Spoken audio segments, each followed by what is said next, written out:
뼈 소리 듣고 싶지?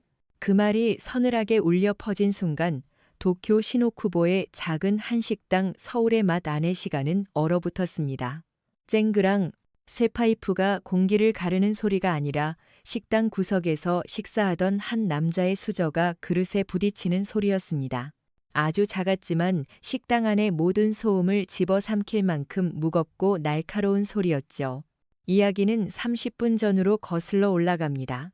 점심시간이 막 시작된 시노쿠보의 골목은 활기로 넘쳤습니다. 케이팝이 흘러나오고 한국 화장품 가게 앞은 젊은이들로 북적였죠. 그 쉔처 헌소 속에서 서울의 맛은 섬처럼 고요했습니다. 30년 넘게 같은 자리에서 김치찌개를 끓여온 김영순 할머니의 손맛처럼 가게는 깊고 따뜻한 온기를 품고 있었거든요. 어서 와요. 오늘은 순두부가 맛있는데. 할머니는 손님 한 명 한 명에게 아들딸 대하듯 다정했습니다. 하지만 오늘 그 평화로운 공간에 불길한 그림자가 드리워졌습니다. 가게 문이 거칠게 열리고 검은색 정장을 입은 남자 셋이 들어섰어요.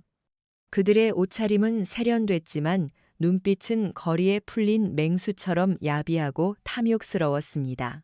어이 할망구, 이번 달 거 준비는 됐겠지?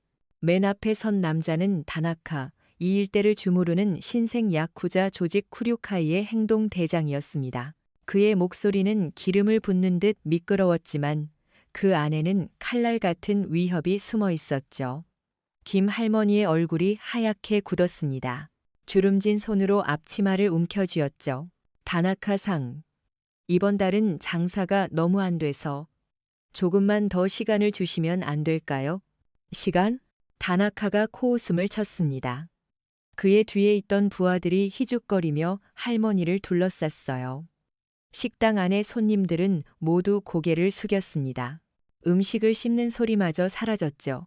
모두가 알고 있었습니다. 저들에게 엮여봤자 좋을 게 없다는 것을. 할망구, 우리가 자선사업가로 보여? 여기가 일본이야. 일본에서는 야쿠자 말 듣는 게 법이라고. 다나카가 카운터로 다가가 돈통을 열었습니다.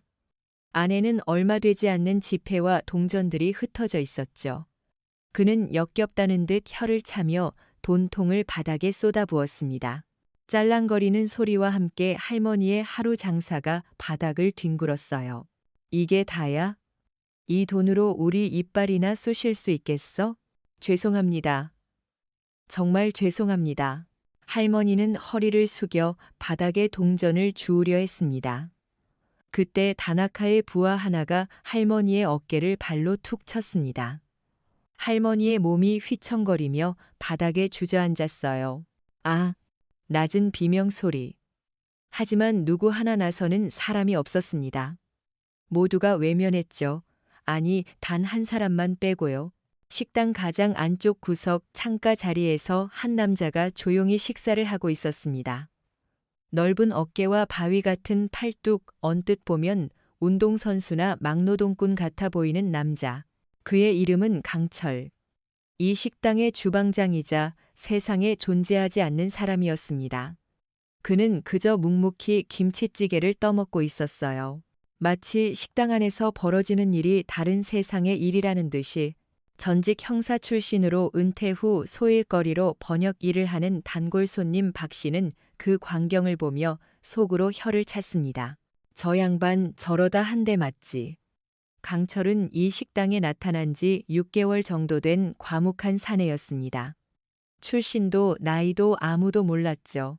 그저 할머니를 도와 묵묵히 주방에서 일할 뿐이었습니다. 하지만 박 씨는 가끔 강철에게서 섬뜩한 기운을 느끼곤 했습니다. 그건 평범한 사람에게서는 나올 수 없는 아주 깊고 단단하게 단련된 자의 기운이었죠. 할망구, 가게라도 팔아서 돈 내놔. 이 자리 우리가 아주 비싸게 사줄 테니까. 다나카가 할머니의 멱살을 잡으려 손을 뻗는 순간이었습니다. 그만하시죠. 낮고 조용한 목소리였습니다. 하지만 그 목소리는 식당 안의 모든 공기를 장악했습니다. 다나카의 손이 허공에서 멈췄어요. 모든 시선이 소리가 난 곳으로 향했습니다. 강철이었습니다. 그는 여전히 자리에 앉은 채 숟가락으로 찌개 그릇을 가리키고 있었어요. 국물 뗍니다. 순간 정적이 흘렀습니다. 다나카의 얼굴이 어이없다는 웃음으로 일그러졌어요. 뭐, 이 돼지 같은 자식이 지금 뭐라고 짓거리는 거야? 손님들 식사 중입니다. 조용히 나가주시죠. 강철의 목소리에는 어떠한 감정도 실려 있지 않았습니다. 그저 사실을 전달할 뿐인 기계와도 같은 목소리였죠. 박 씨는 마른 침을 삼켰습니다. 미쳤군, 저 양반. 저 야쿠자들이 어떤 놈들인데. 다나카가 할머니를 놓고 강철에게 다가왔습니다. 그의 부하들도 강철의 테이블을 둘러쌌어요. 어이 아저씨. 한국에서 온 관광객인가? 여기가 어딘 줄 알고 함부로 입을 놀려 죽고 싶어? 강철은 천천히 고개를 들었습니다. 그의 눈은 깊고 고요한 심연과도 같았어요. 그 눈빛과 마주친 다나카는 순간 자신도 모르게 움찔했습니다. 짐승의 눈빛, 산전수전 다 겪은 야쿠자인 자신조차 처음 보는 그런 종류의 눈빛이었습니다. 마지막 경고입니다. 어르신께 사과하고 당장 여기서 나가세요. 하, 이 새끼가 진짜 돌았나. 분노가 두려움을 집어삼켰습니다. 다나카는 식당 밖에 세워져 있던 공사장의 쇠파이프를 집어들었습니다. 차가운 금속성의 무기가 그의 손에 들리자 식당 안의 공포는 극에 달했습니다. 손님 하나가 비명을 지르며 뛰쳐나가려 했지만 부하가 문을 막아섰어요. 오늘 여기서 아무도 못 나가. 저 자식 뼈 부러지는 소리 듣기 전까지는.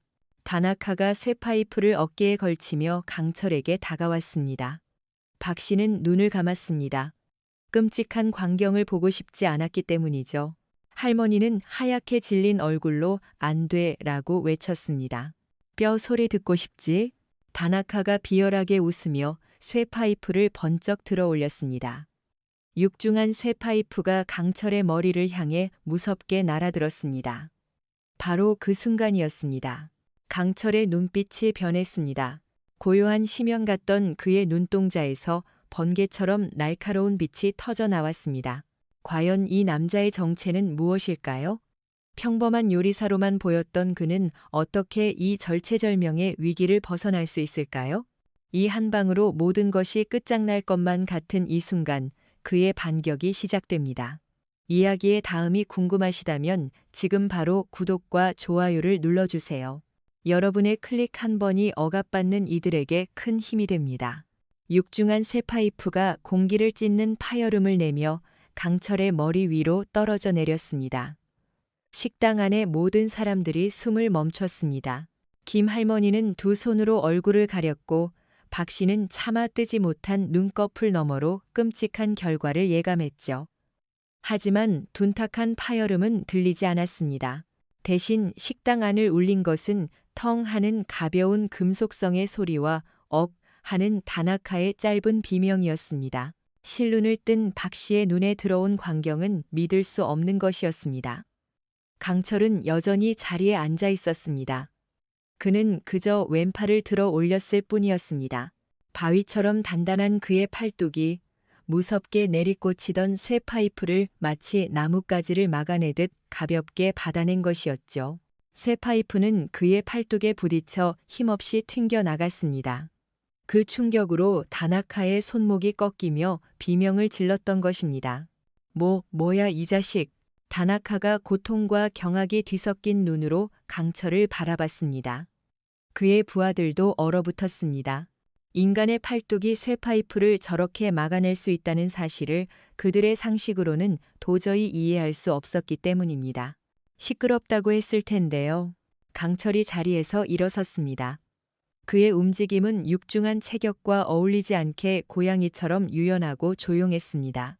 그는 의자를 뒤로 빼는 대신 몸을 살짝 틀어 일어섰는데 그 동작 하나만으로도 박 씨는 등골이 서늘해지는 것을 느꼈습니다. 저것은 일반인의 움직임이 아니었습니다. 수없이 반복된 훈련으로 몸에 각인된 효율성을 극대화한 전투원의 움직임이었죠. 이 새끼가 내 놈 정체가 뭐야. 다나카가 다시 쇠파이프를 움켜쥐고 달려들었습니다. 이번에는 머리가 아닌 다리를 노렸습니다. 하지만 강철은 피하지 않았습니다. 그는 오히려 앞으로 한 걸음 내디뎠습니다. 쇠파이프가 그의 정강이를 때리기 직전 그의 발이 땅을 박차고 올랐습니다. 육중한 몸이 공중으로 떠오르는가 싶더니 그의 무릎이 정확하게 다나카의 명치를 찍었습니다. 커헉!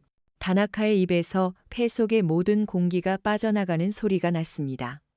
눈알이 뒤집히고 손에서 쇠파이프가 떨어졌습니다. 그의 몸이 새우처럼 구부러지며 바닥에 쓰러졌습니다. 그 모든 것이 눈 깜짝할 사이에 일어났습니다. 다나카상, 부하들이 동시에 달려들었습니다. 한 명은 주먹을, 다른 한 명은 발차기를 날렸죠. 강철은 상체를 살짝 숙여 주먹을 피하는 동시에 날아오는 발목을 왼손으로 낚아챘습니다. 그리고는 그 다리를 축 삼아 부하의 몸을 공중에서 한 바퀴 돌렸습니다. 비명을 지르며 돌던 부하는 옆에서 달려오던 다른 부하와 그대로 충돌했습니다. 쿵! 하는 소리와 함께 두 사람은 볼링핀처럼 나가 떨어졌습니다. 식당 안은 완벽한 침묵에 휩싸였습니다. 10초도 채 되지 않는 시간에 건장한 야쿠자 3명이 바닥에 쓰러져 신음하고 있었습니다. 강철은 그저 그들을 무감정한 눈으로 내려다볼 뿐이었습니다. 그는 바닥에 떨어진 쇠파이프를 발로 툭 찼습니다. 쇠파이프가 대굴대굴 굴러가 다나카의 얼굴 앞에서 멈췄습니다. 이걸로 사람을 치려고 했습니까? 강철의 목소리는 여전히 낮고 조용했지만 그 안에는 지옥의 염라대왕과도 같은 서늘한 분노가 담겨 있었습니다. 다나카는 공포에 질려 아무 말도 하지 못했습니다. 박 씨는 자리에서 벌떡 일어났습니다. 그의 머릿속에서 잊고 있던 기억의 파편들이 맞춰지기 시작했습니다. 저 움직임, 저 제압술. 자신이 현역 형사 시절 경찰 특공대 교관에게서 딱 한 번 본 적이 있는 기술이었습니다. 크라브 마가와 시스테마를 한국 실정에 맞게 변형시킨 국정원이나 707특임대 같은 최정예 요원들만 배운다는 실전살상 기술. 세상에, 저 남자는 대체... 강철은 쓰러진 야쿠자들에게 다가가 그들의 주머니를 뒤졌습니다. 그리고는 지갑에서 돈을 꺼내 카운터 위에 올려놓았죠. 김 할머니가 쏟았던 돈보다 훨씬 많은 액수였습니다. 할머니 정신적 피해 보상금입니다. 그리고 저 사람들 음식값도 이걸로 계산하죠. 그는 마치 아무 일도 없었다는 듯 다시 자신의 자리로 돌아가 숟가락을 들었습니다. 식어버린 김치찌개를 한 숟갈 떠 입에 넣었죠. 그 평온한 모습이 바닥에 쓰러져 신음하는 야쿠자들의 모습과 겹쳐지며 초현실적인 광경을 만들어냈습니다. 경찰에 신고해야. 손님 하나가 떨리는 목소리로 말했지만 박 씨가 손을 들어 제지했습니다. 아니요, 경찰을 부르면 저 요리사 양반만 곤란해집니다. 정당방위 입증은 생각보다 훨씬 복잡하니까요. 그때 신음하던 다나카가 비틀거리며 몸을 일으켰습니다. 그는 강철을 향해 증오와 공포가 뒤섞인 눈빛을 보내며 떨리는 손으로 휴대폰을 꺼내 들었습니다. 내 놈, 이걸로 끝났다고 생각하지 마라. 우리 아버지가 누군지 알면 넌 이 자리에서 무릎 꿇고 빌게 될 거야. 그는 어딘가로 전화를 걸었습니다. 그의 입에서 나온 이름은 박 씨조차 얼굴이 하얗게 질리게 만들었습니다. 아버지, 접니다. 다나카입니다. 시노쿠보에서 괴물 같은 놈에게 당했습니다. 전화 너머에서는 잠시 침묵이 흐르더니 이내 강철 같은 분노가 담긴 목소리가 들려왔습니다. 그 목소리의 주인은 쿠류카이의 2인자이자 잔혹하기로 소문난 사토였습니다. 이제 이 사건은 단순한 시비가 아니었습니다. 한 야쿠자 조직의 자존심이 걸린 전쟁으로 번지게 된 것이죠. 조용한 식당에 내려앉은 평화는 더 거대한 폭풍을 예고하는 전주곡에 불과했습니다. 사토의 분노는 시노쿠보의 한인타운 전체를 향한 체계적인 압박으로 나타났습니다. 그는 자신의 아들이 이름도 모를 주방장에게, 그것도 여러 사람이 보는 앞에서 처참하게 무너졌다는 사실을 용납할 수 없었습니다. 이것은 단순한 복수가 아니었습니다. 쿠류카이라는 조직의 위신을 다시 세우고 감히 야쿠자에게 대항하려는 자들에게 본보기를 보여주기 위한 무력 시위였죠. 다음 날 아침부터 서울의 맛 주변의 분위기는 180도 달라졌습니다. 가게 앞에는 검은 정장을 입은 야쿠자들이 마치 문지기처럼 서서 들어오려는 손님들에게 노골적으로 위협적인 눈빛을 보냈습니다. 이 가게 지금 위생 점검 중이야. 다른 데로 가. 여기 음식에서 바퀴벌레 나왔다는 소문 못 들었어? 그들은 대놓고 거짓말을 퍼뜨리며 손님들의 발길을 막았습니다. 김 할머니는 창백한 얼굴로 가게 안에서 발만 동동 굴렀고 손님들은 겁에 질려 슬금슬금 자리를 피했습니다. 강철은 묵묵히 주방에서 육수를 끓이고 있었지만 그의 등은 팽팽하게 긴장되어 있었습니다. 그는 알고 있었습니다. 이것이 시작에 불과하다는 것을. 압박은 서울의 맛에만 국한되지 않았습니다. 쿠류카이 조직원들은 한인타운의 다른 가게들에도 나타났습니다. 떡볶이 가게에서는 일부러 시비를 걸어 기물을 파손했고, 화장품 가게에서는 진열된 상품을 바닥에 떨어뜨리며 영업을 방해했습니다. 그들의 목표는 명확했습니다. 강철을 고립시키는 것. 너 하나 때문에 우리 모두가 피해를 보고 있다는 분위기를 조성하여 한인 사회가 스스로 강철을 내치도록 만드는 비열한 심리전이었죠. 강주방장, 아무래도 자네가 잠시 피하는 게 좋지 않겠나? 이웃 가게 사장이 걱정스러운 얼굴로 서울의 맛을 찾아왔습니다. 그의 가게는 오늘 아침 야쿠자들이 행패를 부린 탓에 유리창이 깨져 있었습니다. 저놈들 자네가 여기 있는 한 절대 물러서지 않을 걸세. 우리 같은 서민들이 어떻게 야쿠자를 당해내겠나. 그의 말에는 원망과 두려움이 섞여 있었습니다. 김 할머니는 차마 강철의 얼굴을 보지 못하고 고개를 숙였습니다. 자신 때문에 이 모든 일이 벌어졌다는 죄책감 때문이었죠. 강철은 아무 말 없이 앞치마를 풀었습니다. 그리고는 가게 밖으로 나섰습니다. 그를 본 야쿠자들이 비웃으며 길을 막아섰습니다. 어이, 요리사. 드디어 기어 나오는군. 우리 보스께 가서 무릎 꿇고 사죄할 마음이 생겼나? 강철은 그들을 무시하고 깨진 유리창 앞에서 망연자실해 있는 이웃 가게 사장에게 다가갔습니다. 그리고는 낮은 목소리로 말했습니다. 사장님 수리비는 얼마나 나올까요? 뭐라고? 제가 저지른 일이니 제가 책임져야죠. 강철은 지갑에서 돈을 꺼내 사장의 손에 쥐어주었습니다. 그리고는 떡볶이 가게, 화장품 가게를 차례로 돌며 피해를 보상했습니다. 그의 예상치 못한 행동에 야쿠자들은 당황했고 상인들은 놀라움과 미안함이 뒤섞인 눈으로 그를 바라봤습니다. 강 주방장 이러지 않아도 되는데. 아닙니다. 제가 해결하겠습니다. 그날 저녁 강철은 혼자서 쿠류카이의 구역으로 알려진 유흥가로 향했습니다. 전직 형사 박 씨가 그 소식을 듣고 기겁하며 그를 말렸지만 강철의 결심은 단호했습니다. 그들이 원하는 방식대로 해주면 그들은 절대 멈추지 않습니다. 그들의 규칙이 아닌 나의 규칙으로 싸워야 합니다. 유흥가 중심에 위치한 쿠류카이의 아지트 앞. 강철은 문을 두드리는 대신 건물 옆에 좁은 골목으로 들어섰습니다. 그리고는 가스 배관을 잡고 믿을 수 없는 속도와 힘으로 벽을 타기 시작했습니다. 그의 움직임에는 한치의 망설임도 없었습니다. 마치 수십 번은 해본 일처럼 자연스러웠죠. 사무실 안에서는 사토가 다나카를 호되게 질책하고 있었습니다. 멍청한 놈, 고작 요리사 하나 처리 못해서 이 사달을 내. 아버지, 그놈은 보통 놈이 아니었습니다. 정말입니다. 바로 그때 창문이 깨지는 소리와 함께 검은 형체가 사무실 안으로 굴러 들어왔습니다. 강철이었습니다. 야쿠자들이 경악하며 허리춤에 무기를 꺼내 들기도 전에 강철은 이미 움직이고 있었습니다. 그는 책상을 방패 삼아 총알처럼 날아드는 주먹과 발길질을 피하며 가장 가까이 있는 야쿠자의 관절을 꺾어 무력화했습니다. 그리고는 그를 인간 방패 삼아 다음 타겟에게 돌진했죠. 사무실은 순식간에 아수라장이 되었습니다.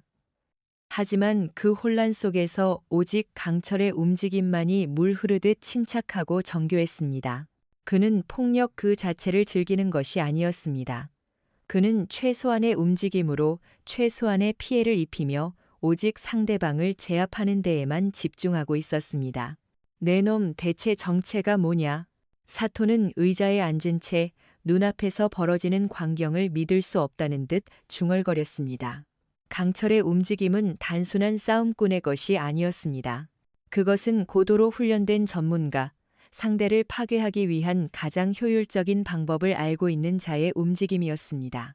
그때 강철이 마지막 남은 야쿠자를 쓰러뜨리고 자신을 향해 걸어오는 것을 보며 사토의 뇌리 속에 오래전 잊고 있던 기억 하나가 섬광처럼 스쳐 지나갔습니다. 수년 전 자신들의 조직이 막 세력을 키워가던 시절, 조직의 비밀 사업을 집요하게 파고들며 그들을 공포에 떨게 했던 한 명의 한국 요원이 있었습니다. 코드네임 그림자. 그는 귀신처럼 나타나 조직의 핵심부를 흔들고 사라졌습니다. 그의 전투 방식이 바로 눈앞의 저 남자와 소름 끼치도록 닮아 있었습니다. 상대의 힘을 역이용하고 급소를 정확하게 타격하며 감정 없이 상대를 무력화시키는 그 방식. 설마 너 그림자? 사토의 입에서 나온 그 이름에 강철의 발걸음이 순간 멈칫했습니다. 그의 고요하던 눈동자가 처음으로 세차게 흔들렸습니다. 사토는 직감했습니다. 이 남자는 단순한 복수를 위해 나타난 것이 아니라고. 이것은 과거에서부터 이어진 끝나지 않은 전쟁의 연장선이었습니다. 그리고 그 전쟁을 끝내기 위해 사토는 자신의 마지막 카드를 꺼내 들어야만 했습니다. 사토의 의심은 확신으로 변했습니다. 눈앞의 저 요리사는 평범한 과거를 가진 인물이 아니었습니다. 그는 과거 쿠류카이를 공포에 떨게 했던 전설적인 요원, 그림자이거나 적어도 그와 깊은 관련이 있는 인물임이 틀림없었습니다. 사토는 깨달았습니다.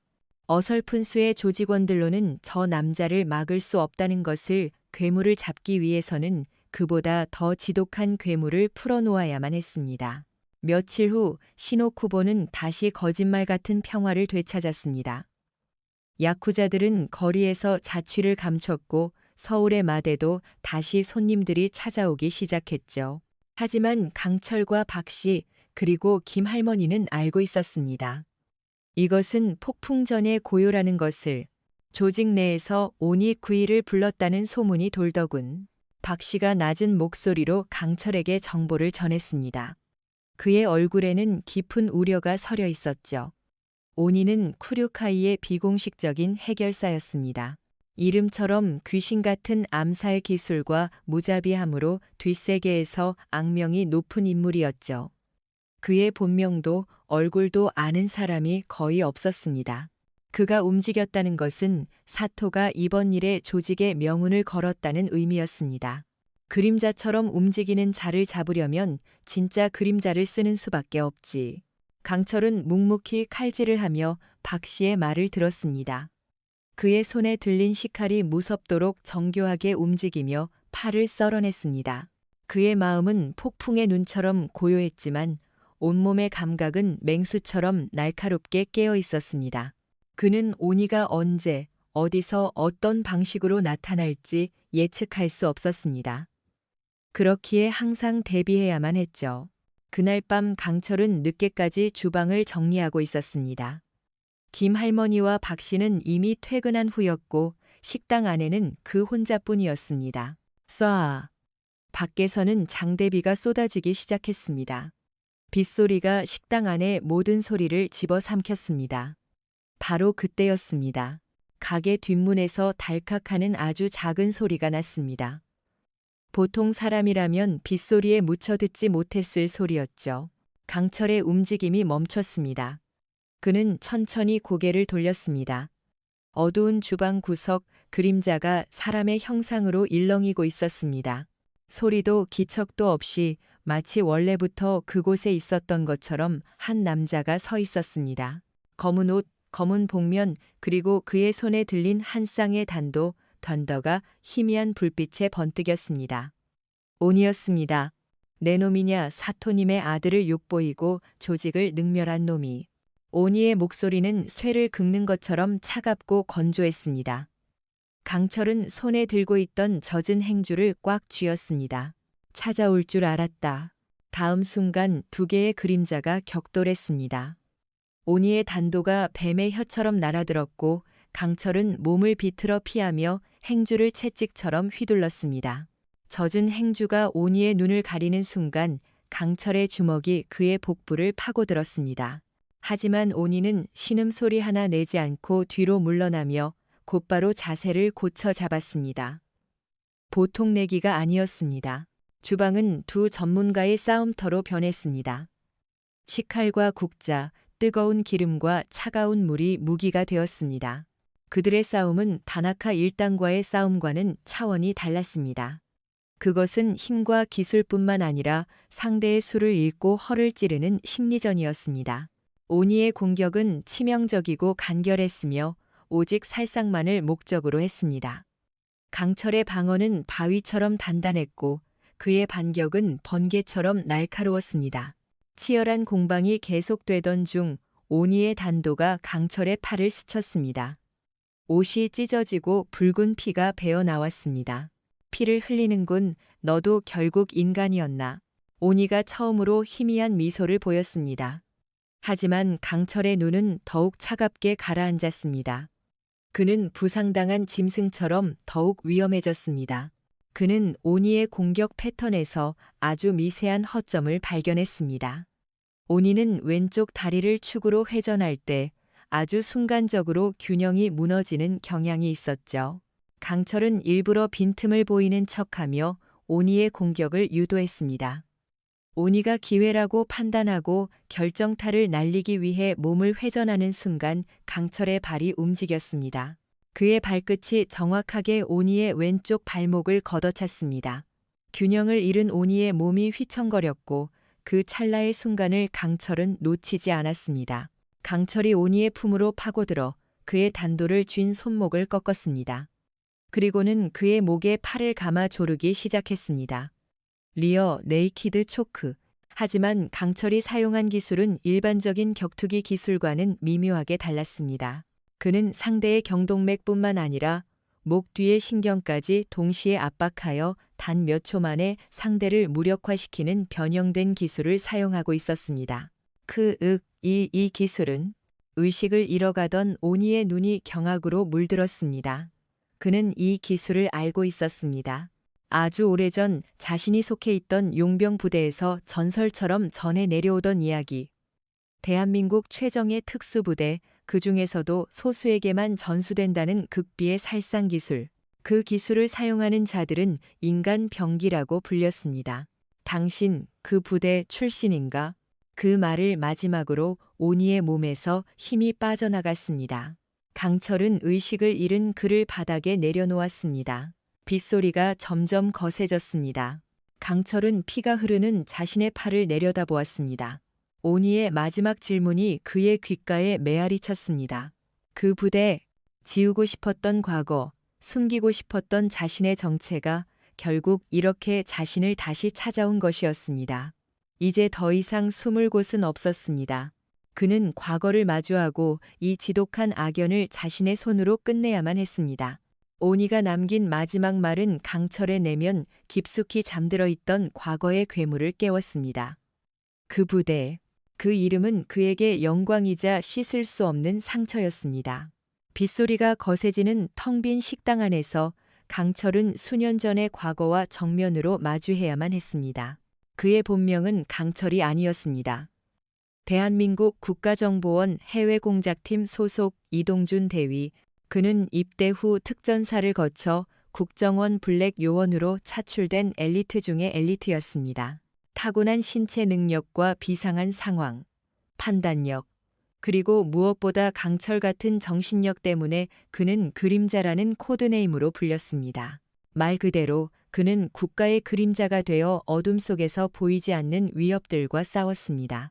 5년 전 국정원은 일본 내에서 급격히 세력을 확장하며 마약, 인신매매 등 국제 범죄에 깊숙이 관여하기 시작한 신흥 야쿠자 조직 쿠류카이를 예의주시하고 있었습니다. 그들의 활동이 한국의 안보에까지 영향을 미칠 수 있다는 판단 하에 국정원은 쿠류카이를 와해시키기 위한 비밀 공작을 계획했습니다. 그 작전의 선봉에 선 것이 바로 이동준, 코드네임 그림자였습니다. 그에게는 최고의 파트너가 있었습니다. 정보 분석과 해킹의 천재 김민준 요원이었습니다. 동준이 현장에서 칼처럼 움직이면 민준은 후방에서 그의 눈과 귀가 되어 주었습니다.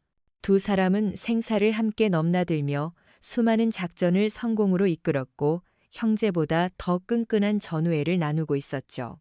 형, 이번에도 깔끔하게 끝내고 돌아와서 소주 한잔 하자고. 출동 전날, 민주는 평소처럼 웃으며 농담을 건넸습니다. 동주는 말없이 그의 어깨를 두드려 주었죠. 그것이 그들의 마지막 대화가 될 줄은 꿈에도 몰랐습니다. 작전명 흥룡의 발톱 쿠류카이의 자금줄을 끊고 핵심 간부들의 비리 증거를 확보하여 조직을 내부에서부터 붕괴시키는 것이 목표였습니다.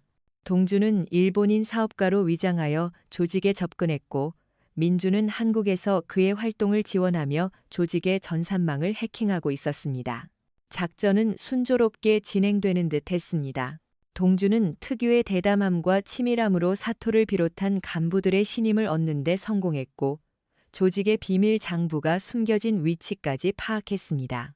결전의 날, 동주는 오야붕의 별장에 잠입하여 장부를 손에 넣으려 했습니다. 형, 조심해. 뭔가 이상해. 내부 정보가 새어나간 것 같아. 함정이야. 장부를 손에 넣기 직전 민준의 다급한 목소리가 인이어를 통해 들려왔습니다. 하지만 이미 늦었습니다. 별장 전체에 경보음이 울려 퍼지고 수십 명의 야쿠자들이 그를 향해 몰려들었습니다. 함정이었습니다. 조직 내부에 국정원의 첩자가 있다는 것을 누군가 눈치챈 것이었죠. 동주는 초인적인 능력으로 포위망을 뚫고 탈출을 감행했습니다. 하지만 그 과정에서 심각한 부상을 입었고 야쿠자들의 추격은 집요했습니다. 절체절명의 순간 민주는 동준을 구하기 위해 해서는 안 될 선택을 하고 말았습니다. 그는 자신의 위치가 발각될 위험을 무릅쓰고 추격자들의 통신망을 교란시키기 위해 무리한 해킹을 시도했습니다. 민준아, 당장 멈춰. 그러다 내 위치가. 동준의 외침은 허공에 흩어졌습니다. 통신망 교란에는 성공했지만 그 대가로 민준의 위치가 역추적당하고 말았습니다. 동준이 간신히 안전가옥에 도착했을 때 그를 기다리고 있던 것은 싸늘하게 식어버린 동료의 모습이었습니다. 민준은 마지막까지 국정원의 비밀 정보를 지키기 위해 스스로 목숨을 끊었던 것입니다. 그의 옆에는 형, 미안하다. 먼저 간다는 짧은 메시지가 남아 있었습니다. 작전은 실패로 끝났습니다. 쿠류카이는 와해되지 않았고 국정원은 최고의 요원 한 명을 잃었습니다. 동주는 모든 것이 자신의 책임이라고 생각했습니다. 자신이 조금 더 신중했다면, 자신이 함정을 미리 눈치챘다면 민준이 죽지 않았을 것이라는 죄책감이 그의 영혼을 갉아먹었습니다. 그는 국정원에 사직서를 제출했습니다. 국정원은 그의 능력을 아까워하며 만류했지만 그의 결심은 확고했습니다. 그는 더 이상 총을 잡을 수도 누군가의 생사를 책임질 수도 없었습니다. 그는 이동준이라는 이름을 버리고 강철이라는 새로운 이름으로 일본으로 향했습니다. 민준이 마지막을 보냈던 그곳, 자신이 실패했던 그 땅에서 속죄하는 마음으로 살아가기 위해서였습니다. 그는 시노쿠보의 작은 식당에서 주방장으로 일하며 과거의 자신을 철저히 지우고 조용한 삶을 살고자 했습니다. 하지만 운명은 그를 내버려 두지 않았습니다. 쿠류카이가 다시 그의 눈앞에 나타났고 그는 또다시 선택의 기로에 놓이게 되었습니다. 강철은 바닥에 쓰러진 오니를 내려다보았습니다. 그리고 피가 흐르는 자신의 팔을 보았죠. 이 피는 과거의 자신이 흘렸어야 할 피였습니다. 이 싸움은 자신이 끝내야만 하는 싸움이었습니다. 그는 더 이상 도망치지 않기로 결심했습니다. 이것은 단순한 복수가 아니었습니다. 죽은 동료의 목까지 살아내야 하는 자신의 남은 인생을 건 마지막 임무였습니다. 그는 빗속을 뚫고 식당 밖으로 나섰습니다. 어둠이 깊게 깔린 시노쿠보의 밤거리.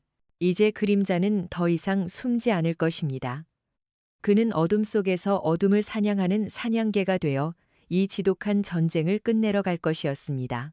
과거의 망령에서 벗어나 마지막 임무를 완수하기로 결심한 강철의 눈빛은 이전과 완전히 달라져 있었습니다. 그는 더 이상 죄책감에 짓눌려 숨어 지내는 도망자가 아니었습니다. 그는 목표를 정한 사냥꾼, 그림자로 돌아온 것이었죠. 그는 쿠류카이를 뿌리 뽑기 위해서는 주먹만이 아닌 정보가 필요하다는 것을 알고 있었습니다. 적을 무너뜨리는 가장 확실한 방법은 적의 신장부를 정확히 꿰뚫는 치명적인 정보를 손에 넣는 것이었습니다. 다음 날 강철은 전직 형사 박 씨를 찾아갔습니다. 박 씨는 밤새 강철이 돌아오지 않아 걱정하며 밤을 새운 참이었습니다. 피 묻은 옷을 입고 나타난 강철의 모습에 그는 기겁했지만 강철의 눈빛을 보고는 이내 상황이 달라졌음을 직감했습니다. 괜찮으십니까, 강 선생? 박 선생님, 부탁드릴 것이 있습니다. 강철은 더 이상 자신의 정체를 숨기지 않았습니다.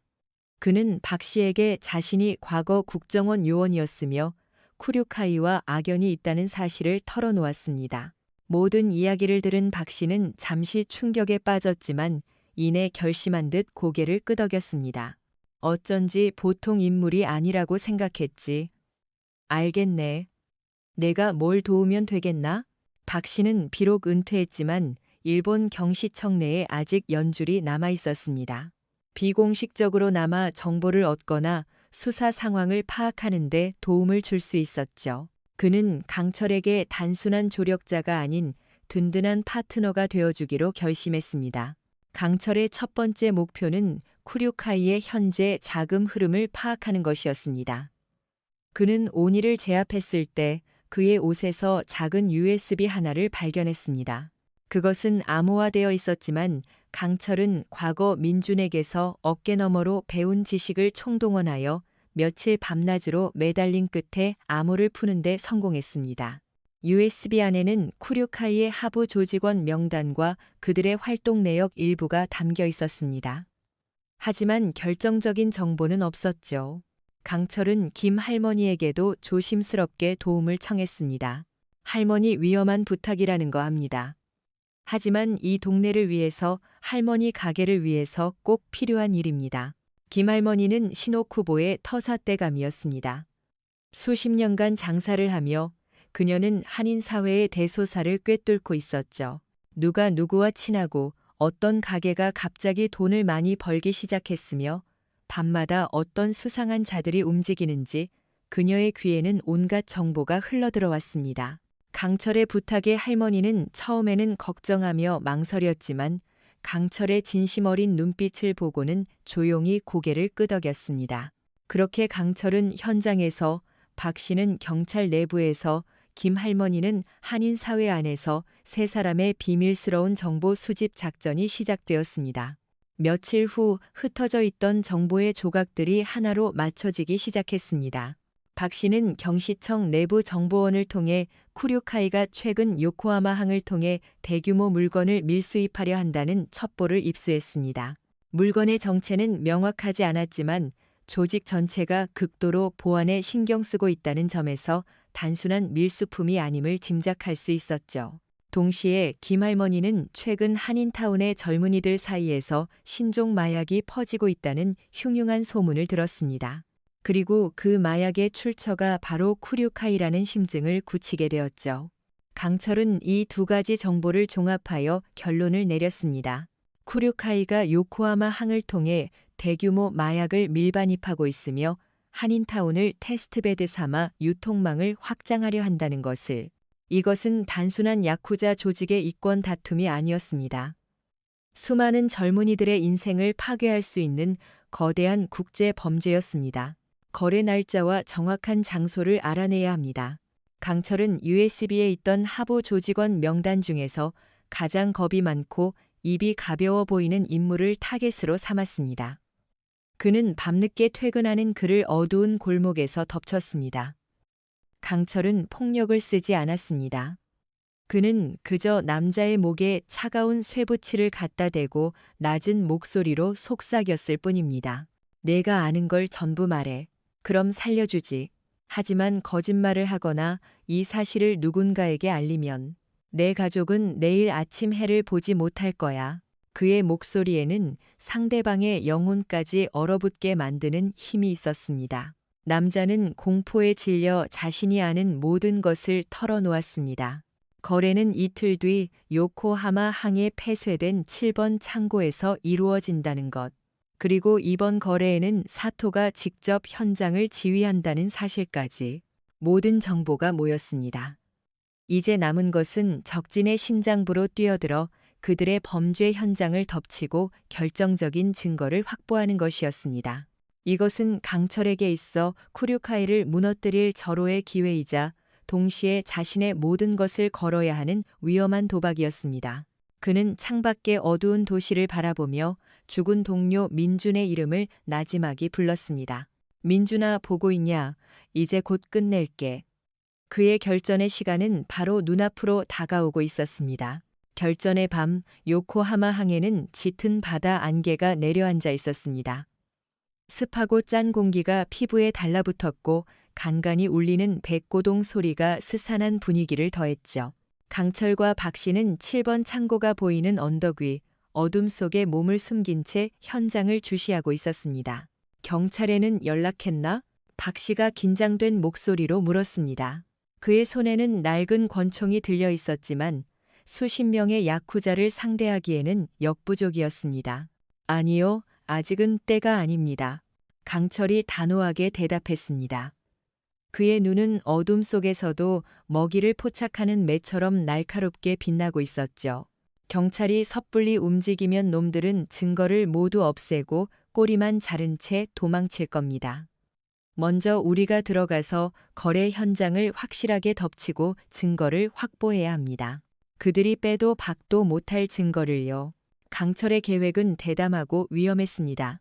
두 사람이 먼저 창고로 잠입하여 마약과 거래 장부가 있는 곳을 파악한 뒤 거래가 성사되는 결정적인 순간을 덮쳐 증거를 확보하고 경찰에 신호를 보내는 것이었죠. 성공한다면 쿠류카이를 일망타진할 수 있지만 실패한다면 그곳에서 살아 돌아오지 못할 수도 있었습니다. 두 사람은 어둠을 틈타 창고 뒤편으로 조용히 접근했습니다. 강철의 움직임은 그림자 그 자체였습니다. 그는 소리 없이 벽을 타고 올라가 2층의 작은 환풍구를 통해 내부로 잠입했습니다. 박 씨는 1층의 낡은 자물쇠를 능숙하게 따고 뒤를 따랐죠. 창고 내부는 거대하고 어두웠습니다. 높은 천장에서는 녹슨 쇠사슬이 유령처럼 늘어져 있었고 곳곳에 쌓인 컨테이너 박스들이 미로처럼 복잡한 지형을 만들고 있었습니다. 그들 사이로 야쿠자들이 총을 들고 경계를 서고 있었습니다. 분위기는 살얼음판처럼 팽팽했죠. 강철은 박 씨에게 수신호를 보냈습니다. 사토는 2층 사무실, 장부는 그곳에 있을 확률이 높다. 내가 위쪽 경비를 처리할 테니 박 선생님은 아래쪽에서 시선을 끌어달라. 박 씨는 긴장된 얼굴로 고개를 끄덕였습니다. 강철은 고양이처럼 조용히 컨테이너 위로 올라갔습니다. 그는 어둠과 하나가 되어 경비들의 시야 사각지대를 따라 이동했습니다. 순찰을 돌던 야쿠자 한 명이 컨테이너 사이의 좁은 통로를 지나는 순간 위에서 검은 그림자가 덮쳤습니다. 강철은 남자의 입을 막고 목의 급소를 정확하게 눌러 소리 없이 기절시켰습니다. 그는 같은 방식으로 2층으로 향하는 길목의 경비들을 차례로 처리해 나갔습니다. 그 사이 박 씨는 1층에서 작은 소음을 일으켜 경비들의 주의를 끌었습니다. 누구냐? 야쿠자들이 소리가 난 곳으로 몰려들었고 그 틈을 타 강철은 2층 사무실로 향하는 계단을 오르는데 성공했습니다. 사무실 안에서는 사토가 초조하게 담배를 태우며 누군가를 기다리고 있었습니다. 그의 옆에는 노트북과 두꺼운 거래 장부가 놓여 있었죠. 바로 그때 중국 마피아로 보이는 거래 상대방들이 도착했습니다. 물건은 가져왔나? 돈은 준비됐겠지? 거래가 시작되려는 긴박한 순간. 강철은 사무실 문틈으로 모든 상황을 지켜보고 있었습니다. 지금이 바로 기회였습니다. 그는 박 씨에게 약속된 신호를 보냈습니다. 창고 전체의 전력을 차단하라는 신호였죠. 잠시 후 펑 하는 소리와 함께 창고의 모든 불이 꺼졌습니다. 완벽한 어둠이 내려앉았고 야쿠자들은 혼란에 빠졌습니다. 뭐야, 무슨 일이야? 정전인가? 빨리 비상전력을 켜. 강철은 야간 투시경을 꺼냈었습니다. 그의 눈에 혼란에 빠진 적들의 모습이 선명하게 들어왔습니다. 그는 어둠을 틈타 사무실로 돌진했습니다. 사토가 당황하여 총을 꺼내 들었지만 강철의 움직임이 더 빨랐습니다. 강철은 책상을 엎어 총알을 막는 동시에 사토의 손목을 걷어차 총을 떨어뜨리게 했습니다. 내 놈, 그림자였구나. 사토가 절규했지만 강철은 대답 대신 노트북과 장부를 낚아챘습니다. 모든 것이 계획대로 완벽하게 진행되는 듯 했습니다. 하지만 그때 예상치 못한 변수가 발생했습니다. 창고 밖에서 기다리고 있던 중국 마피아의 조직원들이 상황을 눈치채고 창고 안으로 들이닥친 것입니다. 그들의 손에는 기관총이 들려 있었습니다. 순식간에 창고는 총격전의 현장으로 변했습니다. 강철은 장부를 품에 안고 박 씨를 찾아 어둠 속을 헤쳤습니다. 박 선생님, 어디 계십니까? 여기일세. 젠장, 다리에 총을 맞았어. 박 씨가 컨테이너 뒤에서 신음하며 대답했습니다. 강철이 그에게 달려갔을 때 박 씨는 다리에서 피를 흘리며 주저앉아 있었습니다. 이제 상황은 최악으로 치닫고 있었습니다. 부상당한 동료, 그리고 사방에서 조여오는 수십 명의 총구. 창고의 모든 출입구는 이미 막혀 있었습니다. 그들은 완벽하게 포위된 것이었죠. 강철은 박 씨를 부축하며 등 뒤로 식은땀이 흐르는 것을 느꼈습니다. 이번에는 정말로 빠져나갈 방법이 보이지 않았습니다. 정신 차리세요, 박 선생님. 여기서 죽을 순 없습니다. 강철이 부상당한 박 씨의 어깨를 들쳐매고 외쳤습니다. 사방에서 총알이 빗발쳤고 컨테이너에 부딪히는 총탄 소리가 귀를 찢을 듯 울렸습니다. 야쿠자와 중국 마피아들은 포위망을 좁혀오며 악마처럼 웃고 있었습니다. 쥐새끼 같은 놈들, 이제 도간에 든 쥐다. 사토의 광기 어린 목소리가 창고 안에 울려 퍼졌습니다. 강철은 박 씨를 컨테이너 뒤에 숨기고 품속의 장부를 다시 한번 확인했습니다. 이 증거만 지킬 수 있다면, 박 씨만 살릴 수 있다면 자신의 목숨 따위는 아깝지 않았습니다. 하지만 이대로라면 둘 다 죽는 것은 시간 문제였습니다. 그는 주변을 빠르게 훑었습니다. 그의 머릿속에서 수백 가지의 탈출 시나리오가 그려지고 지워졌습니다. 그의 눈에 창고 천장에 매달린 거대한 크레인과 그 옆에 쌓여있는 드럼통들이 들어왔습니다. 드럼통에는 붉은색으로 인화성 물질이라는 경고 문구가 적혀 있었죠. 박 선생님, 제가 시간을 벌겠습니다. 저쪽 환풍구까지 갈 수 있으시겠습니까? 강철이 창고 구석의 낡은 환풍구를 가리켰습니다. 그곳은 유일하게 적들의 시야에서 벗어난 곳이었습니다. 자네는 어쩌고 혼자 남겠다는 건가? 저는 제 방식대로 탈출하겠습니다. 강철의 눈빛은 결연했습니다. 그는 박 씨에게 권총을 쥐어주며 말했습니다. 살아서 이 증거를 세상에 알려주십시오. 그는 장부를 박 씨의 품에 안겨주고는 어둠 속으로 뛰쳐나갔습니다. 저기 있다, 잡아라. 모든 총구가 강철에게로 향했습니다. 그는 지그재그로 달리며 총알을 피했습니다. 그의 움직임은 인간의 한계를 넘어선 것처럼 보였습니다. 그는 총알이 빗발치는 와중에도 크레인 제어실로 향했습니다. 제어실에 도착한 그는 낡은 레버를 잡아당겼습니다. 끼기스많은 굉음과 함께 거대한 크레인이 움직이기 시작했습니다. 크레인에 매달린 거대한 쇠후크의 인화성 물질이 담긴 드럼통들을 향해 천천히 다가갔습니다. 저놈 뭐 하는 거야, 마가. 사토가 뒤늦게 강철의 의도를 알아차리고 소리쳤습니다. 하지만 강철은 이미 다음 행동으로 옮겨간 후였습니다. 그는 제어실 창문을 깨고 로프를 이용해 아래로 뛰어내렸습니다.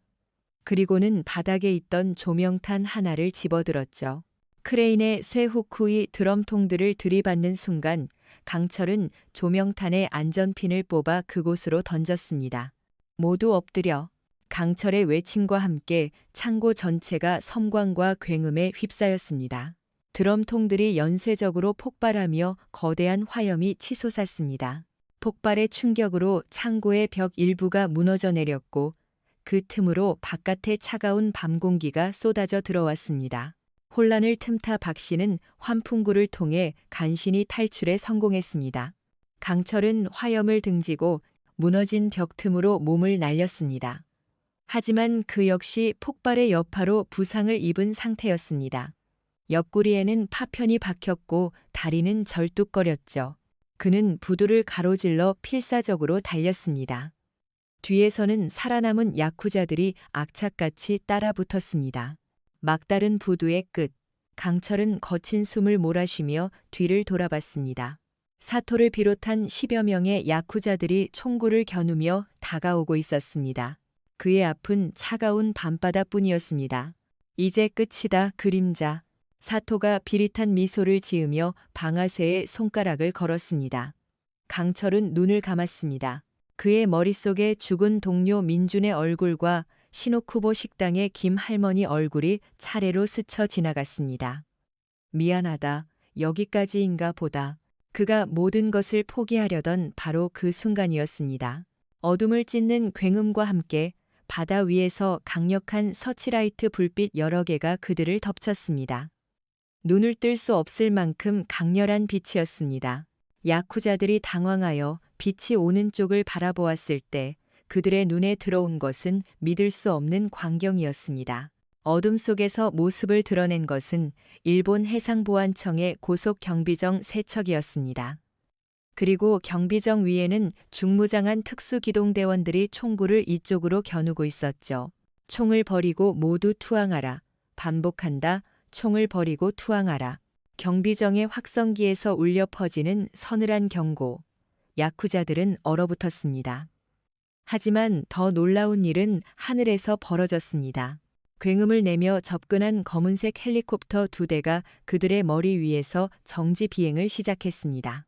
헬기의 옆면에는 대한민국 경찰 특공대 KNPSW-8라는 글자가 선명했습니다. 헬기 문이 열리고 로프를 타고 하강하는 검은 전투복의 대원들. 그들의 모습은 마치 하늘에서 내려온 저승사자 같았습니다. 강철은 그 광경을 보며 신락 같은 미소를 지었습니다. 폭발 직전 그는 품속의 비상 연락 장치를 꺼내 자신의 옛 동료에게 마지막이 될지도 모를 구조 신호를 보냈던 것입니다. 좌표 요코하마 7번 창고, 흑룡 출현, 지원 요청. 그의 신호에 국정원과 일본 경시청이 비밀리에 준비해 온 한일 연합작전이 마침내 시작된 것이었습니다. 사토는 망연자실한 표정으로 하늘과 바다를 번갈아 보았습니다. 이것은 그가 상상했던 결말이 아니었습니다. 그가 상대하고 있던 것은 한 명의 요원이 아니었습니다. 그는 지금 대한민국과 일본 두 국가의 공권력 전체를 적으로 돌리고 만 것이었습니다. 요코하마 항의 총성은 한일 양국의 거대한 공조 수사를 알리는 신호탄이 되었습니다. 강철이 목숨을 걸고 확보한 거래 장부와 노트북은 쿠류카이의 국제 마약 밀매 혐의를 입증하는 결정적인 증거가 되었습니다. 일본 경시청은 더 이상 이 사건을 단순한 야쿠자들의 이권 다툼으로 치부할 수 없게 되었죠. 병원에서 치료를 받은 강철 앞에 낯익은 얼굴이 나타났습니다. 국정원 해외 공작팀의 현 팀장이자 그의 옛 동료였던 박진우였습니다. 이동준 대위. 아니, 이제는 뭐라고 불러야 하나. 그냥 강철이라고 불러주게. 두 사람은 말없이 서로를 바라보았습니다. 박진우의 눈에는 안타까움과 반가움이 교차했죠. 자네가 보낸 신호 덕분에 우리가 몇 년간 준비해온 작전을 시작할 수 있게 됐어. 일본 측도 이번에는 적극적으로 협조하기로 했다. 오야붕 쿠류카이의 두목을 잡아야 이 전쟁이 끝난다. 강철의 목소리에는 단호한 의지가 담겨 있었습니다. 박진우는 고개를 끄덕였습니다. 알고 있어. 그래서 자네의 도움이 필요하다. 비공식적으로 강철은 더 이상 국정원 소속이 아니었기에 공식적인 작전에는 참여할 수 없었습니다. 하지만 쿠류카이의 내부 사정을 누구보다 잘 아는 그의 경험과 능력은 작전 성공의 핵심 열쇠였습니다. 그는 민간인 협력자라는 신분으로 자신의 마지막 임무에 합류하기로 했습니다. 한일 연합작전팀의 비밀 브리핑실. 양국의 최정예 요원들이 모인 자리에서 강철은 쿠류카이의 심장부, 도쿄 신주쿠의 초고층 빌딩 최상층에 위치한 오야붕의 본거지 용의 둥지에 대한 정보를 브리핑했습니다. 그곳은 단순한 사무실이 아닙니다. 첨단 보안 시스템과 중무장한 조직원들로 보호받는 철옹성입니다. 정면 돌파는 불가능합니다. 내부에서 시스템을 무력화시키고 혼란을 일으켜야만 승산이 있습니다. 작전은 두 갈래로 나뉘어 진행되었습니다. 일본 경찰 특공대 SAT가 빌딩 외부를 포위하고 강철과 한국 경찰 특공대 최정예 팀이 내부로 잠입하여 오야붕을 체포하는 것이었죠. 결전의 날 밤. 강철은 검은 전투복을 입고 자신의 몸처럼 익숙한 장비들을 착용했습니다. 그의 눈빛은 5년 전 작전에 나서던 그날처럼 날카롭게 빛나고 있었습니다. 그는 헬기를 타고 빌딩 옥상으로 접근했습니다. 5년 전 여기서 모든 게 시작됐지. 오늘은 여기서 모든 걸 끝낸다. 강철과 팀원들은 소리 없이 옥상에 착륙하여 환기구를 통해 건물 내부로 침투했습니다. 강철의 기억과 정보 분석을 바탕으로 그들은 레이저 감지기와 동작 센서를 피해 유령처럼 움직였습니다. 중앙 통제실에 도착한 그들은 순식간에 경비들을 제압하고 건물의 보안 시스템을 장악했습니다. 모든 문을 폐쇄하고 외부와의 통신을 차단한다. 지금부터 이 건물은 우리의 것이다. 건물 전체에 비상 경보가 울리고 붉은 경광등이 복도를 비추기 시작했습니다. 쿠류카이 조직원들이 벌집을 쑤셔놓은 듯 쏟아져 나왔습니다. 복도와 계단 곳곳에서 치열한 총격전이 벌어졌습니다. 강철은 선봉에 서서 지형지물을 이용한 천재적인 전술로 팀을 이끌었습니다. 그의 손에 들린 총은 불을 뿜었고 그의 몸은 춤을 추듯 총알을 피했습니다. 마침내 그들은 최상층 오야붕의 집무실 문 앞에 도착했습니다. 문은 두꺼운 강철로 되어 있었지만 폭탄 전문가가 설치한 소형 폭약이 문을 종이장처럼 구겨버렸습니다. 문이 열리고 그들 앞에 나타난 것은 수십 명의 최정예 야쿠자들과 그들 뒤에서 여유롭게 차를 마시고 있는 노인이었습니다. 백발의 값비싼 기모노를 입은 노인. 그가 바로 쿠류카이를 수십 년간 지배해온 전설적인 오야붕 와타나베였습니다. 내 놈이로군 내 조직을 이 지경으로 만든 그림자가. 와타나베의 목소리는 늙었지만 그 안에는 강철 같은 위엄이 서려 있었습니다. 그의 옆에는 부상을 입고 붕대를 감은 사토가 증오에 찬 눈으로 강철을 노려보고 있었죠. 아버지, 저놈입니다. 저놈을 죽여야 합니다. 진정해라, 사토, 손님을 대접해야지. 와타나베가 손짓하자 그의 호위 무사들이 칼을 뽑아들고 강철과 특공대원들을 둘러쌌습니다. 집무실은 순식간에 마지막 결전의 장으로 변했습니다. 5년 전 내 놈의 동료는 어리석었지. 자신을 희생하면 내가 살 수 있을 거라 믿었으니. 와타나베가 비웃으며 말했습니다. 그 말에 강철의 눈빛이 차갑게 불타올랐습니다. 그 이름을 함부로 입에 담지 마라. 오늘 너도 그놈 곁으로 보내주마. 전원 공격하라. 와타나베의 명령과 함께 수십 개의 칼날이 특공대원들을 향해 쇄도했습니다. 강철은 총을 버리고 허리춤에서 군용 단검을 뽑아들었습니다. 총알이 난무하는 총격전과는 다른 오직 기술과 기술이 부딪히는 원초적인 싸움이 시작된 것이었습니다. 강철의 단검이 어둠 속에서 은빛 궤적을 그리며 춤을 추었고 야쿠자들의 비명이 집무실을 가득 메웠습니다. 이것은 그의 마지막 싸움이자 죽은 동료의 영혼을 위로하는 진혼곡이었습니다. 오야붕의 집무실은 처절한 사투의 현장이었습니다. 총성과 칼날이 부딪히는 소리, 사람들의 비명이 뒤섞여 아수라장을 이루었죠. 강철은 그 혼돈의 중심에서 폭풍처럼 움직였습니다. 그의 단검은 단순한 무기가 아니었습니다. 그것은 그의 분노이자 죽은 동료를 향한 약속이었고 짓밟힌 이들을 위한 심판의 칼날이었습니다. 특공대원들이 나머지 야쿠자들을 상대하는 동안 강철은 오직 한 사람 오야붕 와타나베를 향해 나아갔습니다. 그의 앞을 가로막은 것은 증오심에 불타는 사토였습니다. 내 놈 때문에 내 아들이, 내 조직이. 사토는 칼을 들고 미친 듯이 강철에게 달려들었습니다. 그의 검술은 분노로 가득 차 있었지만 냉철한 이성을 되찾은 강철의 상대가 되기에는 역부족이었습니다. 강철은 최소한의 움직임으로 그의 공격을 모두 피하고 칼등으로 사토의 손목과 어깨를 가격하여 무기를 떨어뜨리게 했습니다. 그리고는 마지막 일격으로 그의 명치를 강타하여 의식을 잃게 만들었죠. 이제 남은 것은 와타나베뿐이었습니다. 노인은 패배를 직감했음에도 불구하고 여전히 옥좌에 앉아 태연하게 차를 마시고 있었습니다. 훌륭하군, 그림자. 과연 명불허전이야. 모든 것은 끝났다, 와타나베. 투항해라. 강철이 단검을 겨누며 말했습니다. 와타나베는 찻잔을 내려놓고 천천히 일어섰습니다. 그리고는 벽에 걸린 거대한 액자 뒤의 비밀 공간에서 오래된 장검 한 자루를 꺼내 들었습니다. 나는 쿠류카이의 오야붕이다. 항복이란 내 사전에 없다. 패배는 오직 죽음뿐이지. 노인의 몸에서 뿜어져 나오는 기백은 젊은이들을 압도할 만큼 강력했습니다.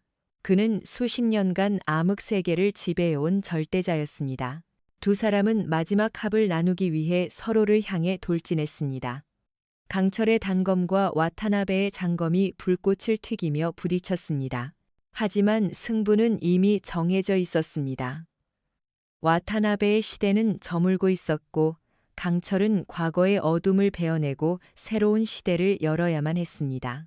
몇 번의 공방 끝에 강철의 단검이 와타나베의 어깨를 파고들었고 그의 장검이 바닥에 떨어졌습니다. 와타나베는 무릎을 꿇었습니다. 그는 자신의 패배를 깨끗하게 인정했습니다. 나의 밤은 이렇게 끝나는군. 그 말을 마지막으로 일본 경시청 SAT 대원들이 들이닥쳐 그에게 수갑을 채웠습니다. 쿠류카이는 그렇게 하룻밤 만에 와해되었습니다. 수십 년간 도쿄의 밤을 지배했던 거대 조직의 몰락이었습니다. 이 사건은 한일 양국에서 대서특필되었고 그림자의 존재는 전설이 되어 뒷세계에 퍼져나갔습니다. 몇 주 후 모든 것이 정리되고 강철은 국정원의 안전가옥에서 박진우 팀장을 만났습니다. 돌아와라, 이동준. 자네가 있을 곳은 여기야. 국정원은 아직 자네가 필요하다. 박진우는 진심으로 그의 복귀를 권유했습니다. 하지만 강철은 고개를 저었습니다. 아니, 나의 전쟁은 끝났네. 이동준은 5년 전 내 동료와 함께 죽었어. 그의 얼굴에는 더 이상 과거의 고통과 죄책감이 남아있지 않았습니다. 그는 모든 것을 털어버린 듯 평온해 보였죠. 그는 박진우의 제안을 정중히 거절하고 조용히 안전가옥을 나섰습니다. 다시 몇 달의 시간이 흘렀습니다. 도쿄 시노쿠보의 서울의 맛은 예전과 같은 평화를 되찾았습니다. 아니, 이전보다 더 활기가 넘쳤죠.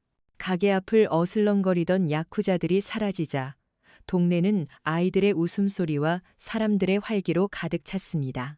가게 안, 주방에서는 익숙한 뒷모습이 분주하게 움직이고 있었습니다.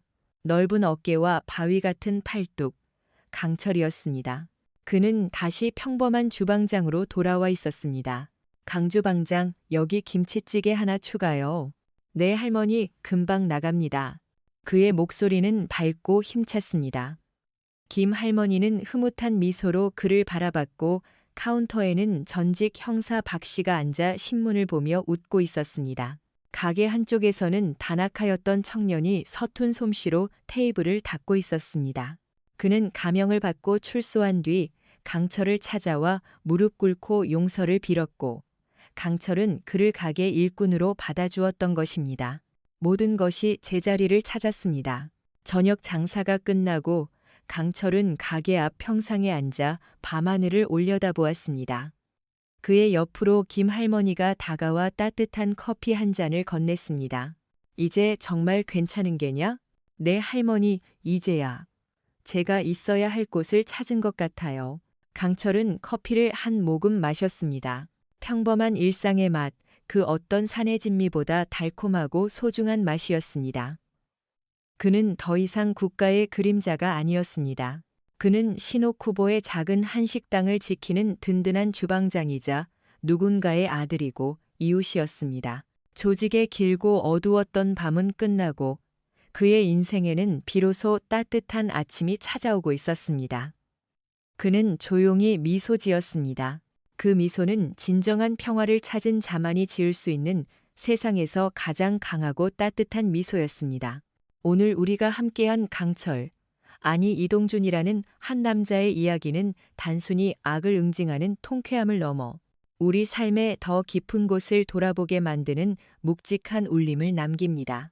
어둠 속에서 국가의 그림자로 살아야 했던 한 남자가 어떻게 과거의 상처를 극복하고 진정한 평화와 행복을 찾아가는지를 지켜보면서 우리는 어쩌면 일상 속에서 잊고 살았던 중요한 가치들을 다시금 떠올리게 됩니다. 이 이야기의 가장 큰 교훈은 아마도 진정한 강함이란 무엇인가에 대한 성찰일 것입니다. 주인공 강철은 쇠파이프를 맨몸으로 막아내고 수십 명의 야쿠자를 홀로 쓰러뜨리는 초인적인 힘을 가졌습니다. 하지만 이야기가 끝났을 때 우리 마음에 남는 그의 가장 강한 모습은 폭력을 휘두를 때가 아니라 모든 것을 용서하고 상처 입은 청년에게 따뜻한 김치찌개 한 그릇을 내어줄 때입니다. 그의 진짜 강함은 상대를 파괴하는 능력이 아닌 상처를 보듬고 다시 일어설 기회를 주는 관용과 포용력에서 비롯된 것이었죠. 우리 역시 삶 속에서 수많은 갈등과 마주합니다.